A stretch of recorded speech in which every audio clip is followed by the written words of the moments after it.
Alright, welcome to Plandom's playthroughs, and we are doing a two-handed progression series for Lord of the Rings living card game, and the scenario today is Journey Along the Anduin.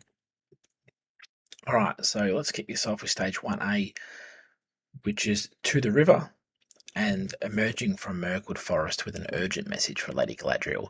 You must now make your way south along the Anduin River in order to reach the Forest of Lorien. As you leave the forest behind you, you notice that you are being pursued and you quicken your pace. Setup: each player reveals one card from the encounter deck, and then we shuffle the deck. Search the encounter deck for a hill troll when revealed, and place it in the staging area, and we shuffle it there. And we can't beat it to kill the hill troll. That's 8 progression. As you approach the location of a small rath, from behind a hill outcropping, a ginormous hill troll attacks. You can see here I've drawn 2 eastern bites with 1 threat, and you must face him. So you can already see here, whilst it may seem easier and not having enemies in the encounter area, I've got 2 6 progress locations that make me travel there before other locations. So I've got a bit of questing to do early on. Alright, so let's dig out that hill troll. That hill troll there is 30 threat, 1 shadow, 6 attack, 3 defense, 9 health.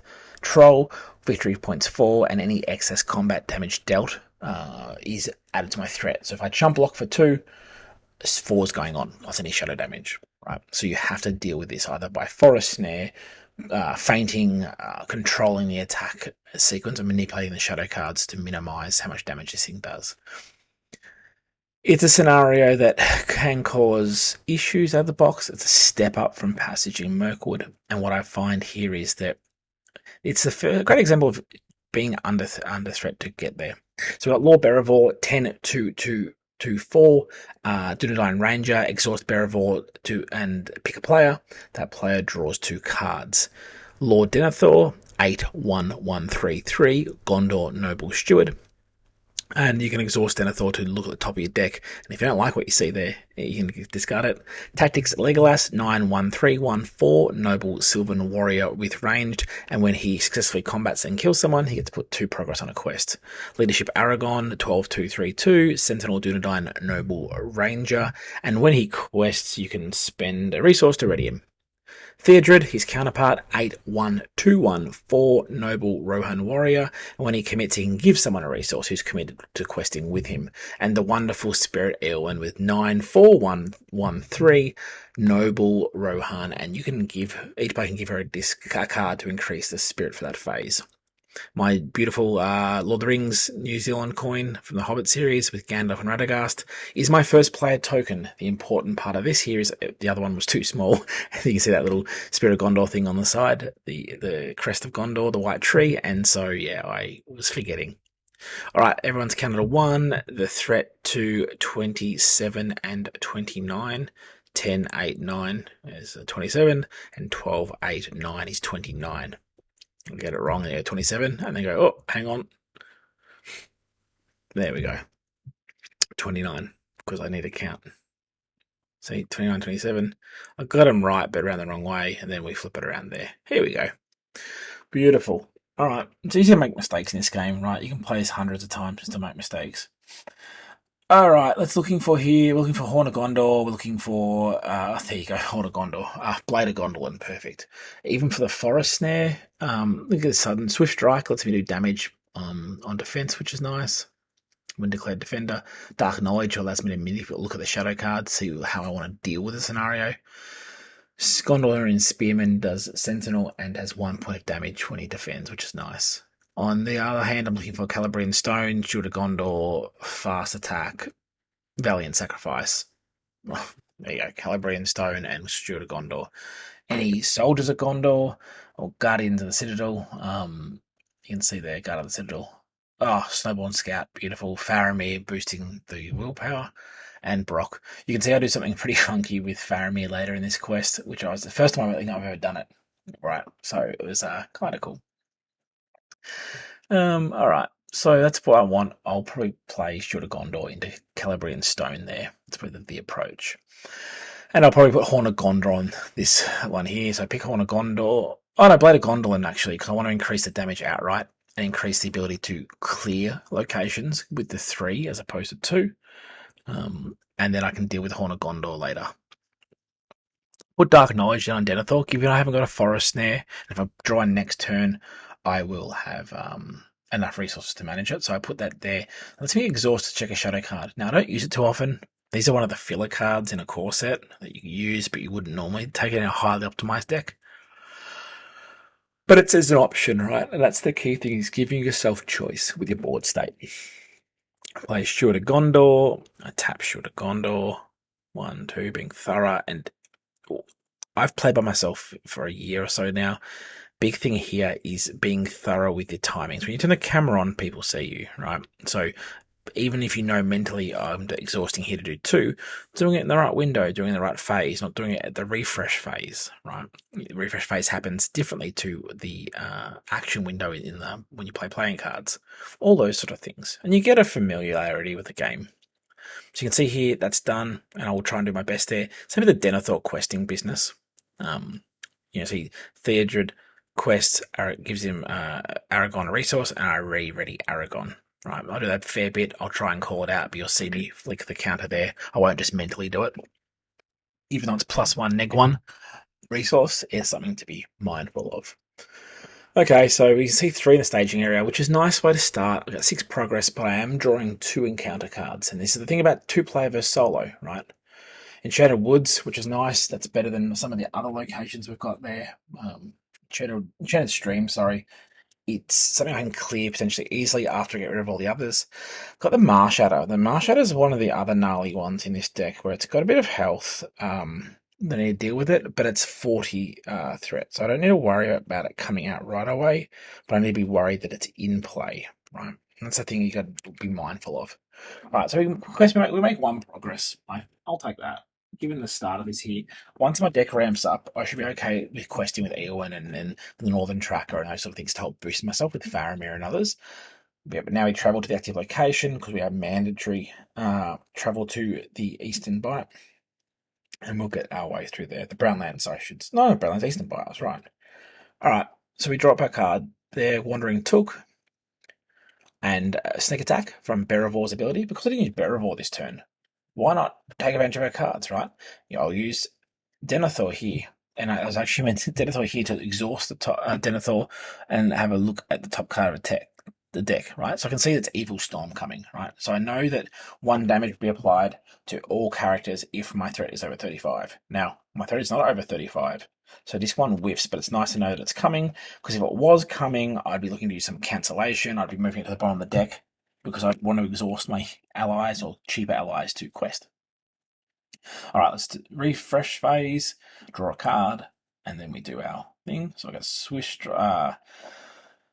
Quick Strike and Guardian at the Citadel, which is nice. So a couple of them. I'd do a Steward of Gondor.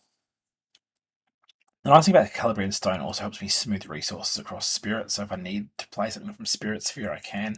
For example, here I could use Aragons towards Wandering Took, or 2 Guardians of Citadel.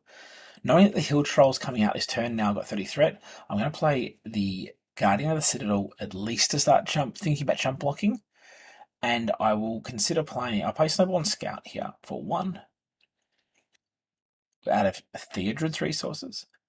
And then that leaves me 3 or 1 leadership and 2 spirit resources if need be. Now it's good here because I have choice, thanks to sort of what it's called resource smoothing, allowing other resources access to different spheres. So Aragon's contributing to spirit if need be. I was going to play Wandering Took, and I'm ahhing about what I want to do here, because this is where some of the strategy comes into it. Who's going to block? Who's going to attack back? How much threat's going to increase? And so, thinking through the scenario here, I decide to exhaust my heroes and quest with what I got here. So I left the Wandering Took in my hand, and I can see I'm going to do the Aragon trick here, and quest for a little bit. So count what's in the staging area. So we've got a 7 against at least Eowyn, Aragon, and Theodred.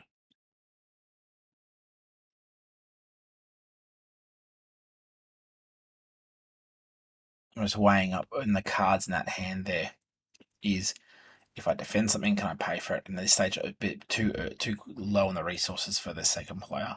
So I take that there. I'm not over 35, so that's okay. But it would have wiped off many of my potential allies. Draw a goblin sniper, increases it by 1, 2. So you can see there that that's slowly adding up in my staging area. I adjust my camera a bit later on to get the names of those cards in there. But you can see the Muck Adder and the Goblin Sniper are starting to cause headaches. Alright, so we count that threat through. So we make progress on the active location, which is good, but not enough to clear the active location. So no travel phase. We draw out the hill troll, and now that hill troll is engaged with us there. So that hill troll is currently getting dealt a shadow card, and this is where I play sneak attack. And this is what I was thinking through my cards before. I have an action window now to play sneak attack, and that sneak attack will see good old Brock Iron Fist come out, and he has 5 health. So you can see here that play that sneak attack, get him out, put it back into the discard pile, not in my hand. He declared the defender, and I can see each shadow attack comes out. Bang, happy days, right? So it's a whiff, 6 damage, which means only 1 progress goes through, which means my threat only goes up by 1. Beautiful. Occasionally, also, you'll see cuts throughout this today. I'm sneaking some extra time in during meetings and various things I got going on. So I'm recording where I can, and kids and life. So you'll see occasionally the change of shadow or me jumping around a bit. Now on attack here. So you see Legolas and Aragon want to attack here. We want to do that. We put that damage on there. So it's 6 damage against 3 defense, which means 3 damage goes through. Beautiful. And then I will put the archery damage onto Beravor. So from the Goblin Sniper up top, does 1 damage into the combat phase. And he will be putting that there, and I'll also exhaust Denethor to look at the top card. I can see it's a location, another location, but I'm getting an okay balance of locations and enemies. I don't want to overwhelm myself unnecessarily with the kill troll currently engaged. I don't have a forest snare, I haven't got a feint, so I can't tech my way out of it. I'm going to have to wear the hits for now. So we've just bump up our threat, bump out that, refresh our board state, and very quickly you can see how important it is to have control over the encounter area. So I'm looking to draw some cards here that help me do more damage or help me negate that hill troll. So I'll bop the Steward of Gondor on here, and I'll play the 2 Guardian Citadel, so I have 4 leadership resources, 1 from 300 and 3 from Aragon, which will pay for those Guardians of the Citadel, which provide me a bit of hit power, like 3 damage is nice. So in theory, Legolas, Aragon, and those 3 could do 9. And I have the Wandering Took come out as well. Wandering Took's one of those cards which is situationally nice. I can increase my threat and decrease the other player, give Wandering Took to another player, and he can become a jump blocker. Or unless someone gets engaged with someone you haven't got a defender for, Wandering Took can jump across to another player's board state and act as a somewhat expensive sentinel, right? Yeah, which is nice. On that card there, I play Gondorian Spearman. Again, the sentinel piece. Here, I can cross defend to another player, and I do 1 damage if I defend it. So against like the birds and stuff, like those crows, it kills them before they actually attack you, which is nice. Daughter of the Nimrodal is out, and I'm not going to exhaust it just yet. I know that the archery will hit Beravor, will do 1 more damage across my board state again, and I need to place it onto Beravor. Now, I think in this one, I may have not done archery to each player once per round, and at the way that this scenario resolves, no one takes enough damage that would have been an issue. I could have been placing that onto Aragon, Theodred, Eowyn, Gandalf, and spreading that out, whilst tapping Daughter of the Nimrodal multiple times, which I don't do. So here we are, we're right up here requesting Wandering Took. So requesting that there, we're currently at 12 against 8. Just weighing up what we're going to do here. And this is where it starts to go, I want to maintain progress. I want to clear an active location, knowing that one of them is going to be a location, and seeing that there, okay, I'm going to not -1, right? Which is fine. I didn't quest successfully. I'm not punished for it, except for one threat, though it's something that does start getting. So I take and optionally engage the Misty Marsh Goblins here, knowing that I can deal with the scenario in front of me with enough allies on the board. Snowborn Scout, Guardian of the Citadel. I've got ways to defend. I also have the ability to do Gondorian Spearman across if I need to as well. All right, so Hill Troll is going to use a Shadow card. I'm going to defend that with the Gondorian Spearman. Does 1 damage to it. Gondorian Spearman exhaust. Declares defender. He's gone. He's not going to survive that there. Which is remove 1 progress from the current threat stage. So active location loses a progress. And then the extra threat goes on my character there, which I put up. I'm remembering these things. I've recorded this a few times when I've forgotten. And then this one here is going to go against Snowborn Scout, knowing that it won't do any overflow, and it does extra damage, so 3 against 2. It kills it there, unfortunate. And I don't have a Horn of Gondor in play, so I don't get any extra resources. That would have been a nice 2 extra resources.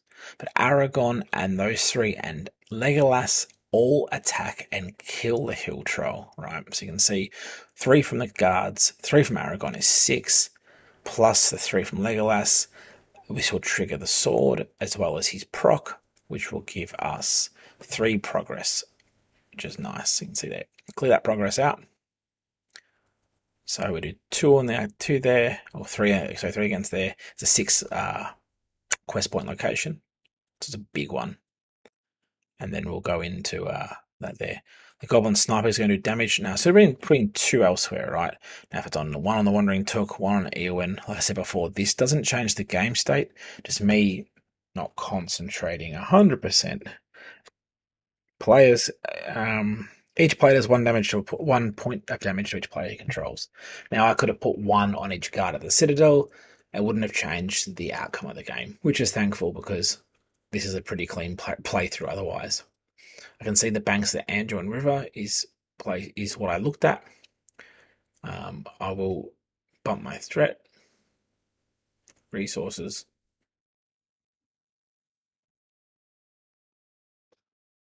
First player token. And we keep going again. So Steward of Gondor gets done. Valiant Sacrifice is nice, given that there are chump blockers happening in this game. I've got Horn of Gondor here. I do want to get out, and I also want to get out the sword as well. I'm just looking to see if there's any synergies here. I'm going to play the right hand player first. So I'll play Faramir. Faramir is nice in the sense that I can exhaust him and then boost all my other questers. So that gives, like, Eowyn's questing for 5, Aragorn's questing for 5, Theodred for 2. It starts all of a sudden the 3 characters is doing 12 willpower, right, which is nice. It's hard if they get taken off the quest, but it's good. Mine of the Iron Hills is cheap dwarf coming out, bit of chump, bit of archery facility. In that previous end of that turn as well, I used the Daughter of the Nimrodal to heal those 2 off Bearable. Right? So there still would be 2 more damage fighting on the other player, but I can just skip spreading that around. Alright. So here I have a Blade of Gondolin as well that I quickly realised that I should have played that Blade of Gondolin that turn and I didn't. I played that Horn of Gondor on Legolas. I've added the questing in, so you can see all of a sudden I have 6 from the Guardian Citadel because Faramir is exhausted, plus 12 from Eowyn, Aragon, and Theodred. So I'm questing for 18. So we've got a pretty busy stage area, and so this needs to be dealt with. You can see here, even questing for that, it's enough to get rid of the location here. There's 4, 2, and then so 2 go onto the main. I clear the first bite, which is nice because they were slowing the game down, the bite, but also making a busy staging area.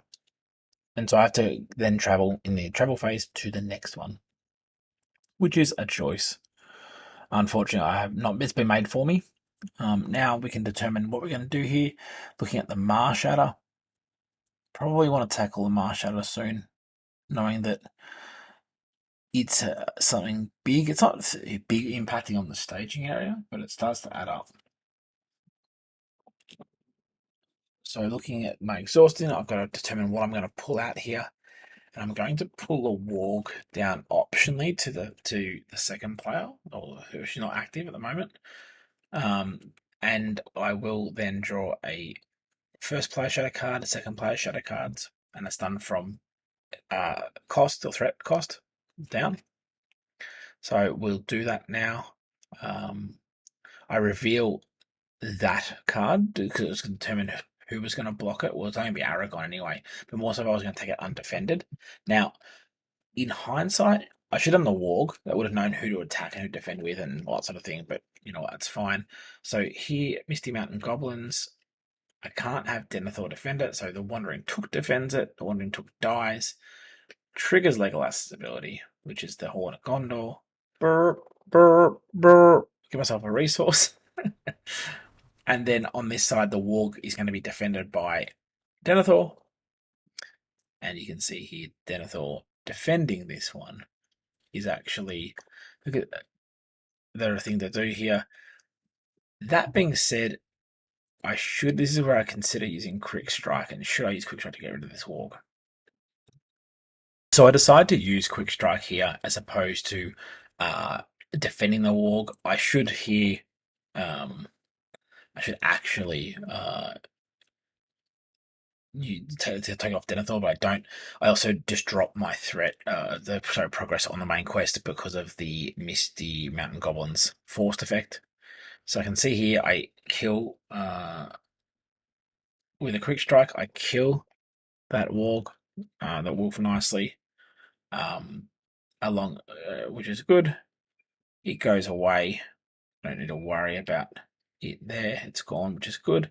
So those things that end up being one of the things with wargs, they pull out shadow. They have a shadow card on there. I'm in trouble because they don't get, I'm in trouble. Yeah, having a look at that after the play in that encounter card, it had a shadow on it, so it would have stayed engaged with me. So much of a muchness there. That would have just been a gang tackle then with Legolas and Hitminer the Iron Hills, right? So you get choices, which is good. But because Swift Sudden Strike is straight into the what's it called? Straight into the that's one player, so you can't actually pull your attacks there, I should say. Cool. All right, so we draw a card, new round. We'll freshen up.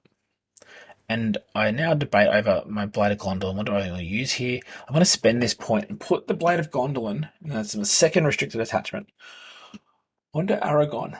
Now, this gives Aragon +1 damage against other orcs, but also gives him a quest point, which is, I think, the big part here. These quest points add up. I'm struggling with locations. I'm struggling with threat. I need to determine what I do here. I have a Gandalf in my hand. I'm just weighing up the expense of Gandalf versus a Faramir versus, Faramir, Northern Tracker or something like that. Like, do I spend the Gandalf points now? What do I do? So we do proc Shield of Gondor to get 2 extra resources. And by playing that there, I am just weighing up what exactly I need to do. Like, why do I need to play? And if I do play Gandalf, which do I pop the damage on the Misty Mountain Goblins? Do I clear the Sniper, which is a fantastic way of clearing Sniper direct damage from player cards? End up, I hesitate here, and I don't do that. I play the Lorien Guide because I want to start putting threat on, clearing the active locations. And I'm really hoping a Northern Tracker appears. That's what I'm after, where I can do like 1 point every time I commit to a quest to each location and staging area. Here I do a questing EON Theodred Aragon, ready up Aragon, add Lorien Guide, add 1 to the active location, do the Faramir trick. So we're questing for 5, 10, 12, 13, 14. 14 is going to give us a pretty big headway against what we see there.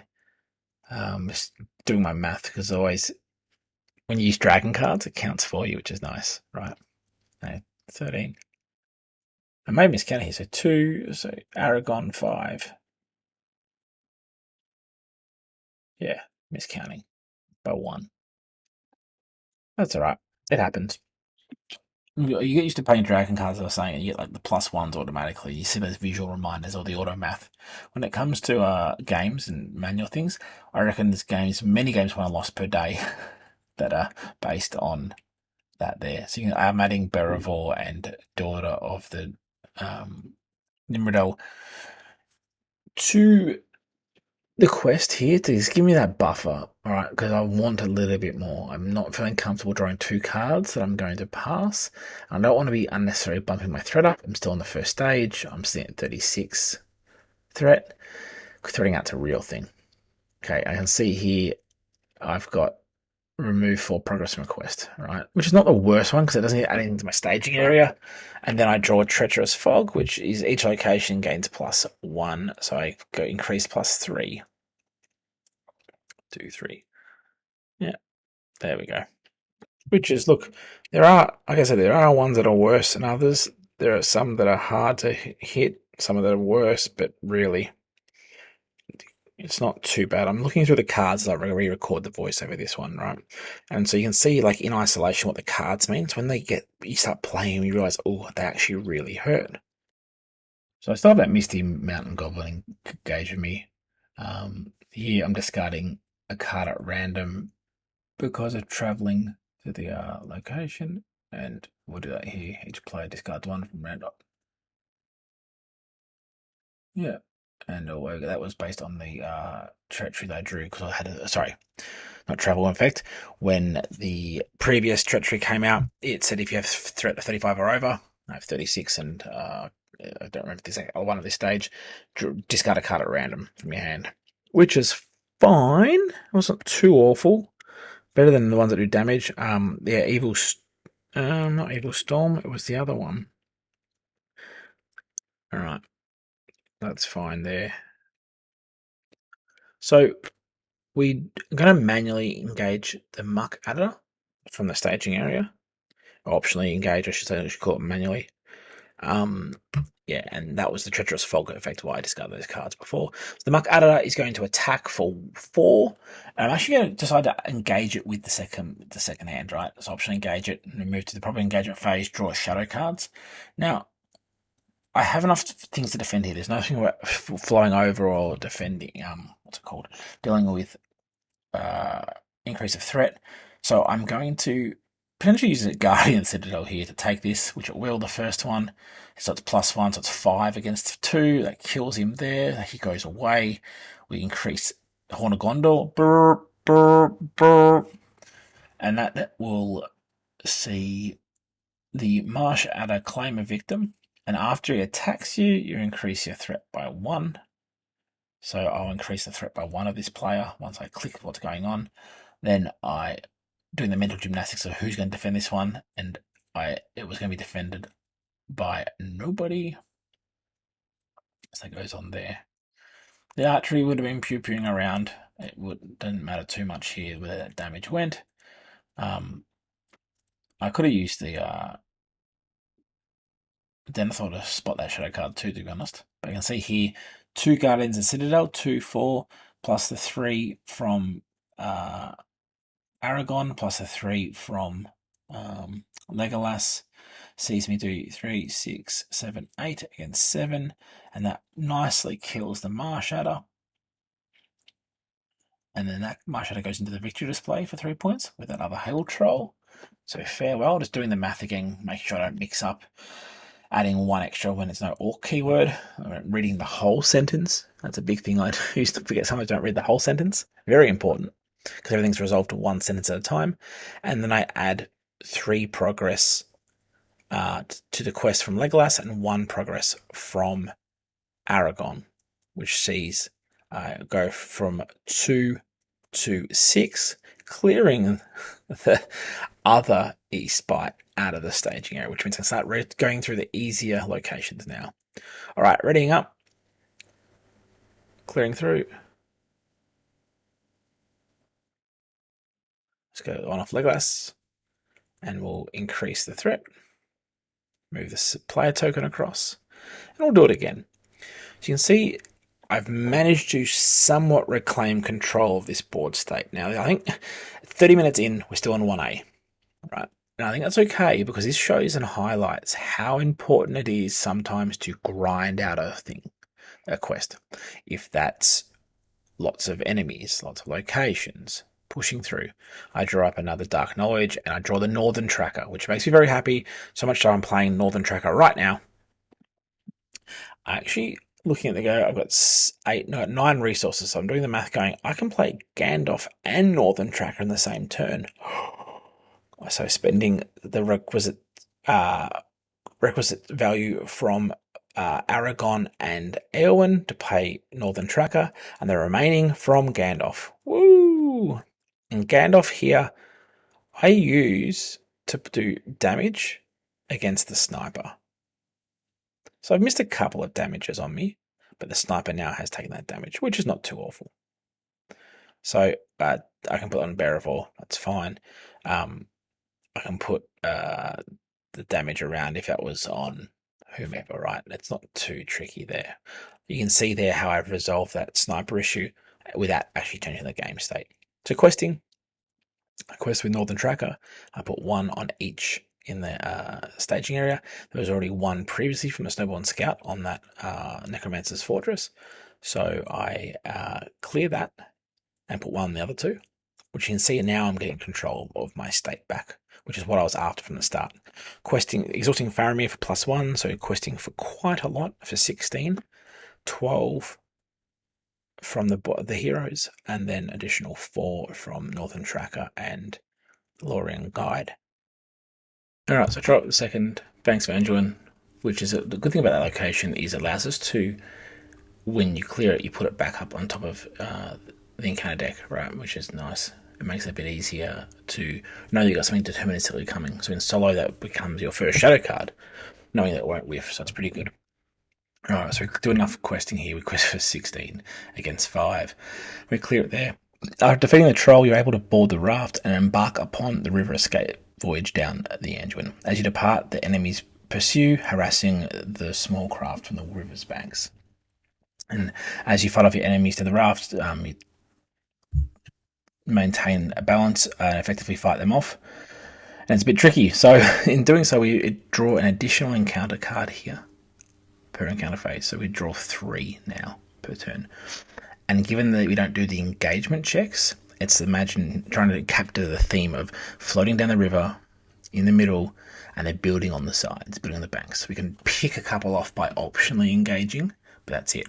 So this is nice. So we've got nothing in the staging area right now. But yeah, so we finish off our quest phase. I've travelled to the banks of the Anduin.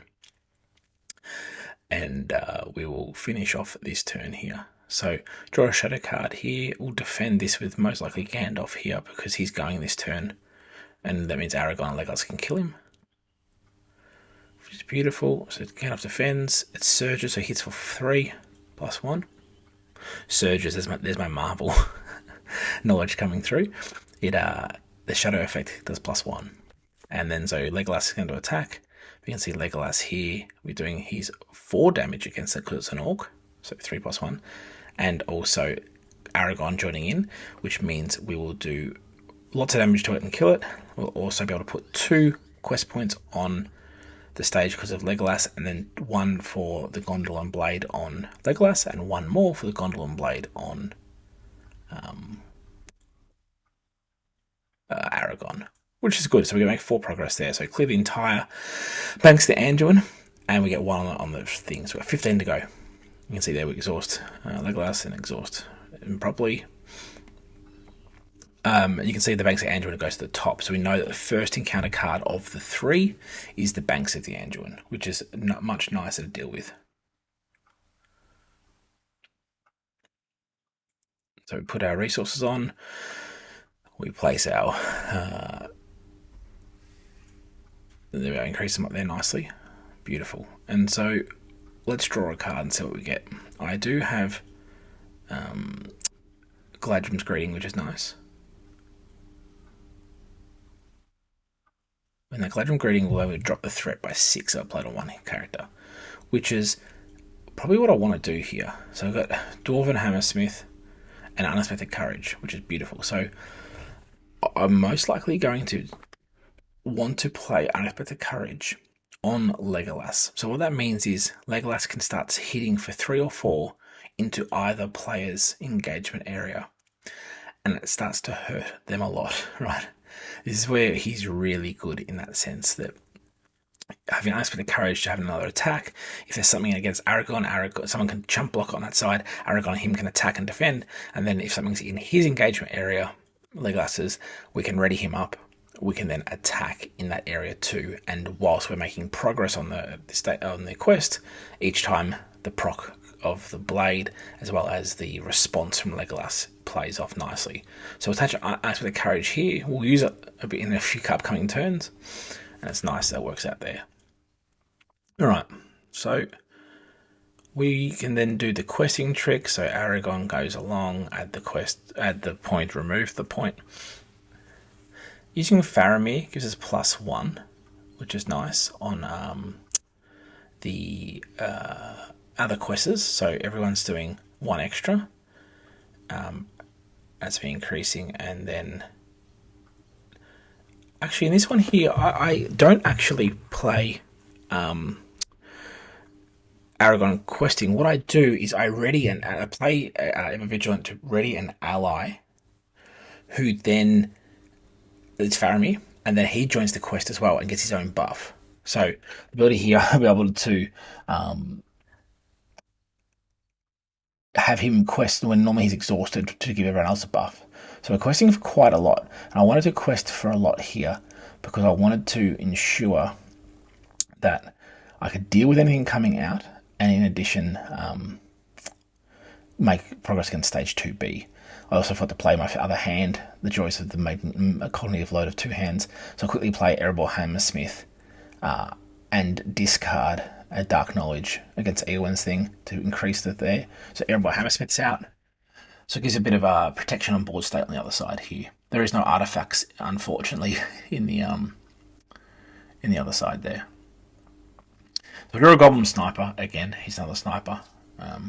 That's okay because I can optionally engage this one because there's only 1 person in the staging area, which is nice. And you can see there that we've done that there. I believe, if my math is correct, I did not draw an extra engagement card here. I drew 2. I've made a bit of progress against that stage. Cleared out the banks the Anduin easily. And if I do my maths, we make a substantial amount of progress against 2B, which is the goal here.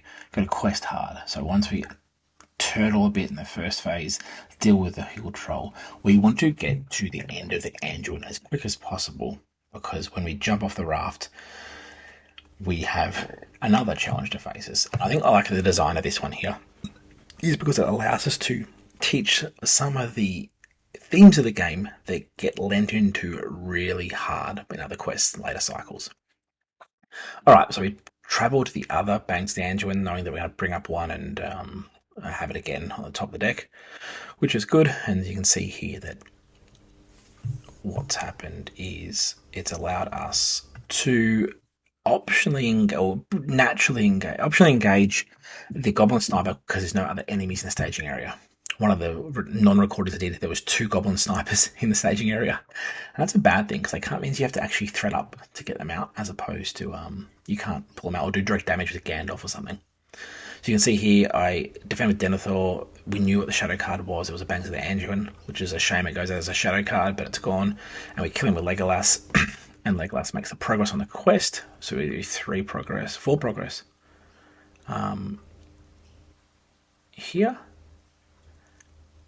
And away, or 3 progress, sorry. Away we go.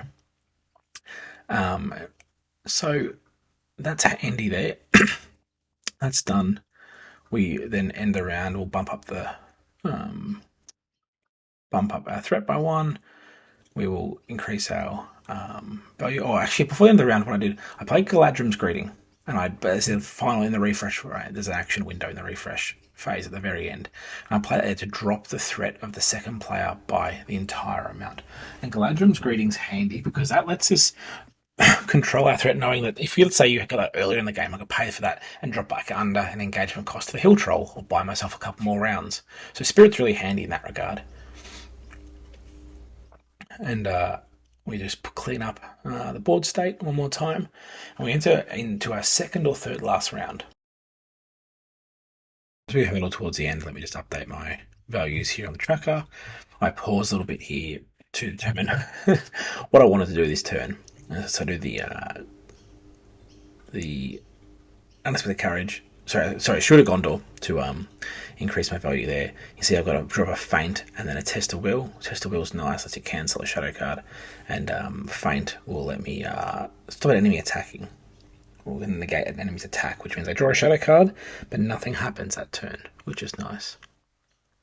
It's good to use if you need to block something. It's great tech for a hill troll if you need to use a one tactics resource to block that hill troll, which is really good. Alright, so we'll quest with everyone here. We want to clear this stage out, right? So we're going to quest hard. We'll do the trick with Aragorn and Theodred. We'll tap Faramir, and we'll add that onto there. So we're doing 11 so far. It should be 12. We'll add Northern Tracker to clear. We'll add Loring Guide with an active location. Her thing doesn't proc, but that's okay. And we're just going to keep a couple of Citadel guards there just in case. I'm going to expend Faramir to increase Eowyn. Draw out 1. We know one of the cards banks to Anduin. Necromancer's Reach, deal 1 damage to everyone in play, which is fine. So each exhausted character, I should say, sorry. And each exhausted character, well, that's only Theodred, Eowyn, the Tracker, Guide, and Faramir, which all have 2 or 3 health, which is handy. And you can see here, if I had for the whole game Aragorn damaged with those 2 health, nothing would have impacted him. And I draw the third card, which is Despair, which is move 4 quest progress, of which I use Test of Will to cancel a Ren Revealed Treachery, which is nice. Test of Will is really good. It's one of those cards that can be a make or break for a deck, especially when you trigger on those procs. So the ongoing harassment from your enemies has forced you to raft to the shore, and you must confront their ambush head on. If you survive this attack, the path to the Golden Wood should open before you. When revealed, reveal 2 enemy encounter cards per player, then add them to staging area. Skip staging for the rest of the game. If there are no more enemies in play, the players have won the quest. So 2 per player, which means birds, which means we go 5. So there's 2, 3, and then the 4th. So you can see Doggador, Beastmaster, Warg. I've got Eastern Crows, right? So there's no more staging now. That's it. This is the final surge. Now, depending on your level of threat, you can have lots of enemies come out here, and this could be bad. Hence why I kept the guards of the Citadel up, just in case. I'd be unlucky to pull another hill troll, which means in that last pile there is 2 hill trolls and the Chieftain Uthak, which is scary. What's this in the encounter deck? But there's no more staging. So let's do. We travel to location if we need to. Given I can manage this for the rest of the stage, I don't need to travel yet, because at the stage I cleared it, there was nothing in there. I could travel to the banks to Anduin, which would clear the area for next turn. But here I'm going to optionally engage. So I've got second player on the right hand side, first player on the right hand side, optionally engage the birds, and then optionally engage the Beastmaster. Then first player takes what's available, which is the 20 threat Warg, comes to him. So I can see here now I draw my shadow cards. So 2 on Dogwood or Beastmaster, then onto the Warg. Then we go to the next player in the queue and draw out a shadow card for the birds. I'm thinking here about how I'm going to handle this play before I draw my last shadow card out. And I think I'm going to deal with a feint on the Dogwood or Beastmaster, which means whatever he hits up is fine, which means I don't need to defend it. So I spend the 1. Doesn't have to be defended. So choose an enemy, engage the player. It cannot attack the player this phase. So that kills that one there, which is nice. I play a Swift Strike. When an option is declared as a defender, deal 2 damage to it. Now, I've declared whomever as a defender, but mostly Denethor here. I've done the card before the exhaust. It doesn't change the outcome here if I don't put a tag down because I've got plenty of characters here. So that kills that one. This is negated here, so they get discarded, and the feint will go away. And you can see that is a way to manage it. And I guarded Citadel against the Warg. The Warg hits for 3. What I'm hoping for here is a shadow effect on that card, because it goes back to the staging area and pursued by shadows, shadow effect, which is nice to have. Defending player chooses and returns 1 exhaust ally. It's his hand, and if not, he does increase by 3. Now, if you only have 1 person defending, that means your defender goes back to the staging area, back to your hand, and therefore the attack is undefended.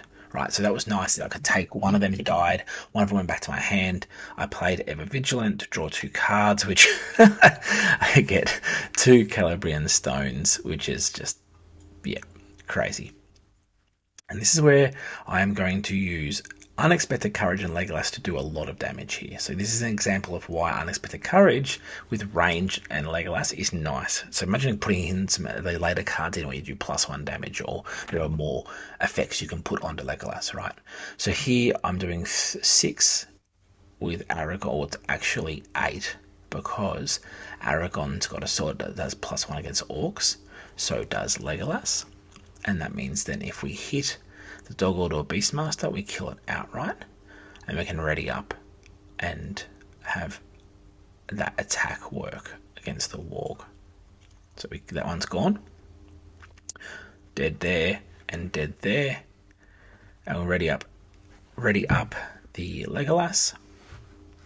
You can see here that I don't have enough. I just like look at it going, damn, that +1 is not +1 just in general. It's +1 against Orc, right? So I can't kill him. He's only doing 3 damage. I exhaust him. Now, if I'd drawn him over to my side and defended on the other side, it would have been a different result potentially. I've drawn 2 Forest Snares, right? So there you go. I needed them earlier, but that's okay. So we go through one more round really quickly. We just need to quest for the bare minimum, and questing for the bare minimum here is just Eowyn going, because we have 3 in the staging area. We have one from the Banks of Anduin and 2 from the Enchanted Stream. I draw my cards here. You can see there that it's just not much happening there. Well, that was the 2 from Berefor, I should say, the Forest Snares. And then, look, we can play this through just to finish it off here. You've got Eowyn questing for 5, and I don't need to even quest with those 2. It doesn't matter what I do here, because this is done, right? I can send just the Northern Tracker and the Lorien Guide, which I end up doing with the buff from Faramir, gives them 4 just to progress. I play the Guard of the Citadel just in case something happened where something ridiculous was drawing a shadow card that exhausted or killed people. But this turn is done. Legolas is going to aim. I can picture this now. This Warg's hunting around. Aragorn's fighting it. Maybe like the Lurtz battle at Amon Hen. And you can see that Legolas is just lining this last arrow up. And as he does, the Warg will draw its final card here. Oh, and exhaust Berefor. Okay, I exhaust Berefor for the cards, which is good, because you know what? I wanted to kill it because I'm scared of the shadow card not coming up.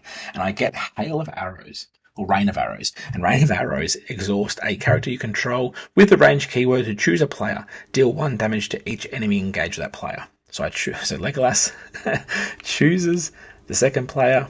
It does the 1 damage against the Warg and slices the Warg. And that is it. There are no more enemies in play, and we have successfully defeated Journey Along the Anduin. You can see how cards play nicely together. There are some wonderful tactics you can use, and some good synergies there with range and other things. Thank you for watching this playthrough of the Lord of the Rings Living Card Game. See you next time.